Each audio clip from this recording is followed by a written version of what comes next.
नमस्कार मित्रांनो, मराठी इंडस्ट्रीमध्ये सध्या एक चित्रपट धुमाकूळ घालतोय, दशावतारम. तर मित्रांनो, ज्येष्ठ अभिनेते दिलीप प्रभावळकर यांचा दशावतार हा मूवी सध्या बॉक्स ऑफिसवर छप्परफाड कमाई करत आहे. 12 सप्टेंबर रोजी हा सिनेमा प्रदर्शित झाला आहे आणि तेव्हापासून हा चित्रपट चांगलाच चर्चेमध्ये आहे. सिनेमाचा विषय, कथानक, स्टार कास्ट यामुळे चित्रपटाला खूप फायदे मिळत आहेत आणि मुळात दिलीप प्रभावळकरांच्या या वयामधल्या अभिनयाने सर्वजणच अचंबित झाले आहेत.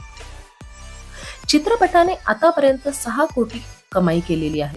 पहिल्या दिवशी 58 लाख, नंतर 1 करोड, नंतर 2,72,000 आणि कालचंही खूप छान कमाई झालेली आहे. तर मित्रांनो, मराठी चित्रपटाची सुरुवात सकारात्मक प्रतिसादाने झाली. आता येत्या काळात ही चित्रपट असाच कामगिरी करेल का, असे प्रेक्षकांच्या प्रतिसादावरून दिसून येत आहे. दशावताराने या वर्षी प्रदर्शित झालेल्या गुलकंद या चित्रपटाला खूपच मागे टाकले आहे.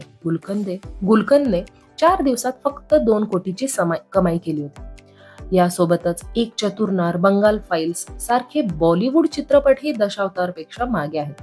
हा चित्रपट मोठ्या चित्रपटांना टक्कर देत आहे. सिनेमामधली स्टार कास्ट जी आहे ती पण खूपच छान आहे.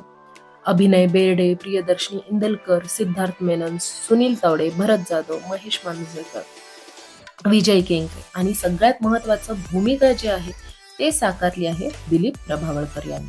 तर मित्रांनो, सैराट, नटसम्राट या चित्रपटांनी ऑलरेडी खूप पुरस्कार जिंकलेले आहेत. आता पाहायला मजा येईल की सैराटचा जो रेकॉर्ड आहे तो दशावतार चित्रपट मोडेल का. तर खूपच छान मूवी आहे मित्रांनो, तुम्ही जाऊन बघा आणि बघितलं असेल तर कमेंट सेक्शन मध्ये सांगा की कसा वाटला तुम्हाला सिनेमा. Thank you so much.